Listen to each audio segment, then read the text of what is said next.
Welcome to super fast English academy. दोस्तों, इस video की जो सीरीज चल रही है, यानी कि देखिए मैंने इस पीडीएफ के 15 क्वेश्चन आपको बता दिए इंग्लिश के। बाकी जो रिमेनिंग है वो इस वीडियो में मैं कंटिन्यू कर रहा हूं। देखिए, अगर आपने ये 15 क्वेश्चंस के आंसर नहीं देखे हैं तो वो डिस्क्रिप्शन में लिंक दे रखा है, आई बटन पर लिंक दे रखा है, वहां से आप इस वीडियो को देख लीजिएगा। इसके बाद इस वीडियो का जो मैं क्वेश्चन अभी कराना स्टार्ट कर रहा हूँ वो 16 नंबर से स्टार्ट कर रहा हूँ, ठीक है। और आपके हर एक एग्जाम के लिए बेस्ट होने वाले हैं। दोस्तों, हमारे चैनल का नाम है सुपर फास्ट इंग्लिश एकेडमी। अब देखिए, पहले क्वेश्चन की हम शुरुआत करते हैं। पहले वाले क्वेश्चन में सबसे सही वाला सेंटेंस कौन सा है ये आपको बताना है। देखो, ज्यादा डिफिकल्ट नहीं है, बस उसके कॉन्सेप्ट को समझ लेना है। देखो, इसमें चार में से जो सही है वो सी वाला ऑप्शन सही है। ये सही क्यों है, पहले वाला गलत क्यों है? देखिए, सेंटेंस की शुरुआत सब्जेक्ट से होती है, ये तो एडवर्ब दे रखा है। अब देखो यहाँ पर क्या है, आपको पता है एट के बाद टाइम दे रखा था, लेकिन यहाँ तो ये गलत है, ये नहीं होना चाहिए। इसके बाद आपने देखा होगा डी वाले में ही वेक्स ऑलवेज अप, ना ना ना, देखो ऐसा होता है कि जो ये होता है ना ऑलवेज, ये ऐसे कंडीशन में सब्जेक्ट के बाद और वर्ब से पहले आता है, जो एडवर्ब होता है वो, लेकिन यहाँ पर सही नहीं है। चलिए, अब मैं बात करता हूँ, John is the manager you need to speak to. अब आपको बताना है यहाँ पर क्या आएगा। सबसे पहले समझना कि जॉन एक मैनेजर है और you need to speak to, यानी तुमको उससे बात करने की जरूरत है, तुमको उससे बोलने की जरूरत है। किससे? मैनेजर से। अब देखो, मैनेजर हर भी हो सकता है, हिम भी हो सकता है, लड़का भी हो सकता है, लड़की भी हो सकती है। तो यहाँ पर देखो, इन दोनों में ही आ सकता है। हिम भी लगा सकते हैं और हर भी लगा सकते हैं। देम क्यों नहीं लगा सकते? क्योंकि वो मैनेजर सिंगुलर है, इसलिए देम देम जो होता है वो प्लूरल के लिए आता है जब ज्यादा की बात हो रही हो। इट क्यों नहीं आया? क्योंकि इट निर्जीव चीज के लिए आता है, जबकि मैनेजर तो सजीव है, तो इट और देम तो कभी आएगा ही नहीं। ठीक है, बस आपको क्या करना है कि ये वाला देख लेना है कि सिंगुलर है या प्लूरल है। आगे बात करते हैं। She arrived Victoria station half an hour late, यानी वो आधा घंटा लेट आई थी विक्टोरिया स्टेशन पर। तो आप हमेशा ये याद रखना, ये काफी डिफिकल्ट नहीं है बट समझ लेना। कभी भी देखो, विक्टोरिया स्टेशन, अगर स्टेशन की बात की जाए, प्लेटफॉर्म की बात की जाए, बस स्टैंड की बात की जाए, तो वहां पर क्या आता है? एट आता है। क्या आता है? एट। बच्चे क्या करते हैं? ऑन लगा देते हैं। ऑन का मतलब होता है कि स्टेशन की ऊपर, यानी स्टेशन की छत पर। तो छत पर थोड़ी है गाड़ी आएगी, वो तो प्लेटफॉर्म पर आएगी ना, वो छत पर नहीं आएगी, तो ऑन नहीं आएगा। ठीक है, चलिए आगे क्वेश्चन है कि I have not seen your cousin over a year ago, यानी कि एक साल से लगभग मैंने आपके कजिन को देखा ही नहीं है। तो अब आपको बताना है यहाँ पर क्या हो जाएगा। ज्यादा डिफिकल्ट नहीं है, समझ लो ध्यान से, नहीं आ रहा है तो देखो यहाँ पर क्या दे रखा है कि ओवर ए ईयर अगो। यहाँ पर क्लैरिफाई एकदम कर दिया गया कि एक साल पहले की यहाँ पर बात हो रही है। तो बताओ, अच्छा ये वाला मैं आपको कमेंट बॉक्स में देता हूँ, इसका मुझे 19 का जवाब दे दो, अभी इनमें क्या आ सकता है। आई देखो, there hooligans at the match for a change. अब आपको बताना है इनमें एबीसीडी में से क्या आ सकता है। देखो, आपके हर एग्जाम के लिए बेस्ट है, क्योंकि आपको कॉन्सेप्ट समझ में आना चाहिए कि हाँ ये ऐसा क्यों हो रहा है। जितनी वीडियोस मिलती है मैक्सिमम, मेरी जो एरर वाली जितनी वीडियोस यदि आपने देख लिया तो इंग्लिश का पोर्शन आपका, चाहे आप कोई सा भी एग्जाम दे रहे हैं, वो बेस्ट हो जाएगा। बस समझते जाओ। तो यहाँ पर आपको मैं बता दूं कि पहले वाले में there were no hooligans at the match, तो यहाँ पर ए वाला एकदम राइट हो जाएगा। ठीक है, चलिए अब हम आगे बात कर लेते हैं कि we are really looking forward on holiday. Maximum बच्चे इसमें गलत कर देंगे। आप वीडियो को रोक के आप भी अपना आंसर चेक कर सकते हैं कि आपका आंसर कौन सा है, फिर मैं कौन सा बताने वाला हूँ, उसके पीछे कॉन्सेप्ट बताऊंगा। उसको याद रखना, कभी गलत नहीं होगा। बाकी अगर ध्यान नहीं किया तो गलत हो जाएगा, ये कई बार पूछा है। देखो, लुक फॉरवर्ड का मतलब होता है किसी चीज का बेसब्री से इंतजार करना जो होने वाला है, ठीक है, उस चीज का। अब यहाँ पर क्या होता है कि देखो, आपको ये तो पता होगा कि लुक फॉरवर्ड के बाद जो आएगा वो क्या आता है? लुक फॉरवर्ड टू आता है। बोलो, आता है कि नहीं आता? आता है। तो देखो, जो यहाँ पर जो टू दे रखा है वो एक प्रपोजिशन है। क्या है बताओ? ये एक प्रपोजिशन है। तो प्रपोजिशन के बाद जो भी वर्ब आएगी वो आईएनजी वाली आएगी। क्या आएगी? आईएनजी वाली। तो क्या हो जाएगा इसमें? डी ऑप्शन बिल्कुल सही हो जाएगा। तो यानी ये हो जाएगा we are really looking forward to going on holiday. ठीक है, यानी टू के बाद या तो वो नाउन आ सकता है या फिर फ्रेजल वर्ब यानी आईएनजी वाली वर्ब भी आ सकती है। समझ में आ गया ना? इसमें डाउट नहीं रहना चाहिए। मैक्सिमम बच्चे यहाँ पर ए पर टिक करके आएंगे, क्योंकि उनके दिमाग में एक चीज होता है कि टू के बाद हमेशा वर्ब की फर्स्ट फॉर्म आता है। ये ज्यादातर क्या होता है, इन्फिनेटिव वाले जितने भी केस होते हैं वो बिल्कुल सही बात है। जैसे आई वॉन्ट टू टॉक, ये मैंने लिखा कि आई, समझना मैं क्या बोल रहा हूं, आप समझो। I want to talk to you, क्या मैं तुमसे बात करना चाहता हूं। तो देखो, वांट के बाद जो आगे वाली वर्ब आई है वो टू के बाद देखो फर्स्ट फॉर्म आई है कि नहीं आई है, बच्चे इसको लेकर के चलते हैं, वो लुकिंग फॉरवर्ड वाले में नहीं चलता।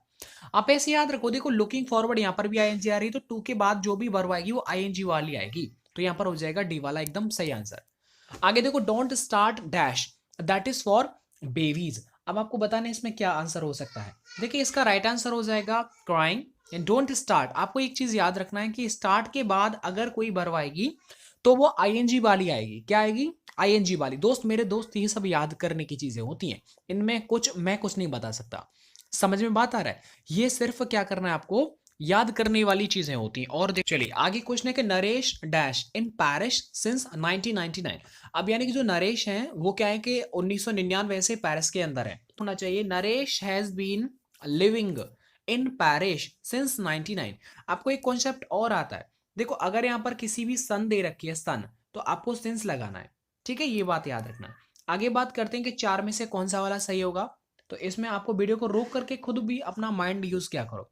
अभी देखो एसएससी एमटीएस आने वाला है, उसमें भी इंग्लिश आएगा, उस पर उसका भी इंग्लिश में पढ़ाऊंगा, बस आपकी सपोर्ट की जरूरत है जैसा आप करते हैं। अब देखो इसमें जो राइट आंसर हो जाएगा वो बी वाला, यानी I told her to finish the exercise. ठीक है, अब एक बात समझिएगा, ये क्या होता है, यानी कि देखो ये लिख रहा है आई टोल्ड हर व्हाट शी, ना ना ना, ऐसा नहीं होना चाहिए। यानी दूसरी वाली वर्ब को हम क्या डायरेक्टली अगर हम बात करें कि अच्छा जो सेंटेंस है वो बी वाला है। देखो I told she finish the exercise, no, इसका कोई मतलब नहीं है, इसका कोई भी मतलब नहीं है। देखो I told her that she finished, no, ये गलत है। क्यों? क्योंकि दैट से पहले पास्ट आ रहा है, तो दैट के बाद पास्ट आना चाहिए, लेकिन ये तो प्रेजेंट है, तो ये गलत हो जाएगा। आ रहा है कि नहीं आ रहा? तो यहां पर देखो वॉट वाला कोई भी इंटेरोगेटिव कुछ है ही नहीं, इंटेरोगेटिव कंजंक्शन आ ही नहीं सकता। अगर मान लो इसे आप डायरेक्ट से इनडायरेक्ट भी अगर इसे मान रहे हो, तो ये बताओ अगर ये इंटेरोगेटिव है तो जो टोल्ड क्यों आएगा? यहाँ तो आस्क्ड आना चाहिए। बोलो यस और नो। तो देखो ए वाला भी गलत हो गया, तो मतलब बी वाला सही है। बात करते हैं, she can not escape the fire there is dash time, हो जाएगा सी वाला, ये बिल्कुल सही है, यानी कि there is too little time. ठीक है, मच टाइम, ना ना, सी वाला एकदम एग्जैक्ट आंसर है। आगे बात करते हैं, that can not be alert I dash. अब आपको बताना है इसमें क्या आ सकता है। देखो आई के साथ पहले तो देखो यहां पर देखो I have just seen him, that can not be alert, उसे अलर्ट नहीं किया जा सकता है। ठीक है, I have just seen him, मैंने अभी अभी उसे देखा है। तो देखो यहाँ पर ए वाला बिल्कुल सही आ जाएगा। सर ये क्यों नहीं आया बी वाला? क्योंकि देखो इजहार के बाद आईएनजी आता है, जो कि यहाँ पर नहीं दे रखा। अगर इसे आप पैसिव भी मानते तो यहाँ पर बाई का होना जरूरी था, जो नहीं दे रखा है। जस्ट सी हिम ये नहीं आ सकता ना ना, मैं उसे अभी भी देखता हूं, ये तो प्रेजेंट की, ये तो रेगुलरिटी की बात हो जाएगी, जबकि रेगुलर की कोई बात नहीं हो रही है। आई एम जस्ट सीन ये गलत हो जाएगा, क्योंकि ये न तो पैसिव है और ना ही ये एक्टिव है। बात करते हैं, देखो I am really looking forward. अब ये तो मैंने आपको शायद समझा दिया है, मुझे ज्यादा दिमाग नहीं लगाना चाहिए। जल्दी बताओ इसमें क्या हो सकता है। लुकिंग फॉरवर्ड दिस एक्सरसाइज, हमको पता है लुकिंग फॉरवर्ड के बाद टू आता है, और टू एक प्रपोजिशन है, तो इसके बाद आईएनजी वाली फॉर्म आती है, यानी फिशिंग आती है। ठीक है, चलो, my friend asked me to go to cinema but I said that I dash the movie. अब आपको ये बताना है कि इसमें क्या हो सकता है। अच्छा है, देखो मैं आपको बताऊं, इसमें ना ये हो जाएगा हैड ऑलरेडी सीन। सर ऐसा क्यों हुआ, उससे ऊपर वाले क्यों नहीं हुए, उनमें क्या दिक्कत है? देखो उनमें ये दिक्कत है, आपको ये पता होना चाहिए कि यहाँ पर हेड के बाद यहाँ पर बर्फ का आना जरूरी है, लेकिन जो देखने की बात हो रही है ना सिनेमा वगैरह की, तो यहाँ पर पहला वाला तो गलत हो जाएगा। हेड के बाद थर्ड फॉर्म आती है, जबकि ये तो सेकंड फॉर्म है, ये भी गलत हो जाएगा। डी वाला गलत क्यों हो गया? क्योंकि आई ऑलरेडी सॉ, मैंने उस मूवी को देखा है ना, मैं ऑलरेडी उस मूवी को देख लिया है। चलो, मतलब my friend asked me to go to the cinema, मेरे फ्रेंड ने मुझसे पूछा कि भाई सिनेमा चलो, बट आई सेड, लेकिन मैंने कह दिया भाई मैंने पहले से वो मूवी देख ली है। तो पहले से अगर देख ली तो हेड यहाँ पर सी वाला आएगा, क्योंकि हेड के साथ थर्ड फॉर्म आता है, इसलिए यहाँ पर सी वाला राइट है। बात करते हैं, he arrived dash Heathrow airport on Friday morning. तो मैंने आपको बताया था सिंपली, यहाँ पर अगर कोई एयरपोर्ट की बात, स्टेशन की बात, बस स्टैंड की बात, तो वहां पर क्या आता है? एट आता है। कोई प्रॉब्लम नहीं होना चाहिए आपको। आगे बात करते हैं, he is looking forward that film, यानी वो बहुत बेसब्री से इंतजार कर रहा है उस फिल्म का। तो देखो लुक फॉरवर्ड के बाद आता है टू, और टू एक प्रपोजन के बाद आईएनजी आता है या फिर नाउन आता है, तो आईएनजी वाला कौन सा बताओ? टू सीइंग आ जाएगा। अब तो मैंने दो तीन यहाँ पर ले लिए हैं। देखो आगे, haven't you seen that film, क्या आपने अभी तक वो फिल्म नहीं देखी है? अगर देखो इंटेरोगेटिव और ऐसा कभी प्रेजेंट परफेक्ट में दे रखा है, तो लास्ट में आपको यट लगा देना है, यानी अभी तक, क्या आपने अभी तक वो फिल्म नहीं देखी है? तो यहां पर जो एग्जैक्ट मीनिंग देगा वो यट दे देगा। क्या देगा? यट। देखो प्रैक्टिस करोगे तो मेरे दोस्त हो सकता है कुछ। Have you been waiting only a few minutes. अब आपको बताना है कि इसमें क्या आ सकता है। सोचो।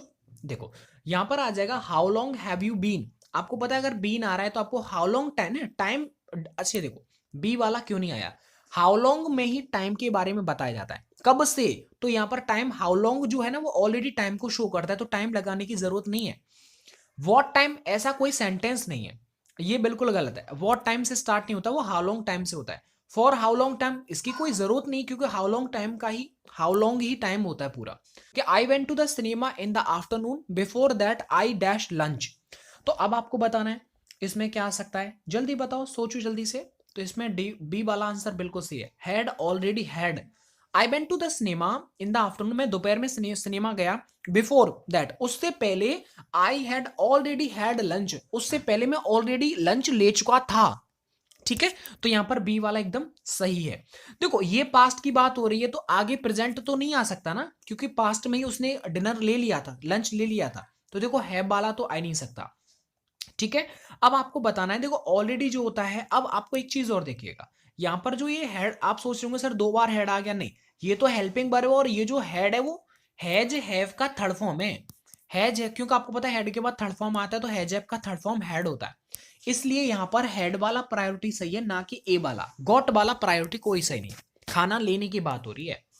आगे बात करते हैं, if you are in Madrid you can come and visit me dash you like. अच्छा है, देखो इसमें आ जाएगा वेन एवर, यानी कि you are, if you are in Madrid you can come, यानी कि यदि आप मैड्रिड में हैं तो आप आ सकते हैं, और विजिट मी, और मुझसे मिल सकते हैं, डैश यू लाइक।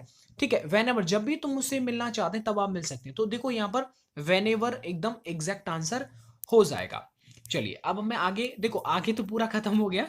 इसके साथ में और भी सीरीज तो काफी सारे क्वेश्चन हैं जो इसी तरह के आपको समझाता हूं, ताकि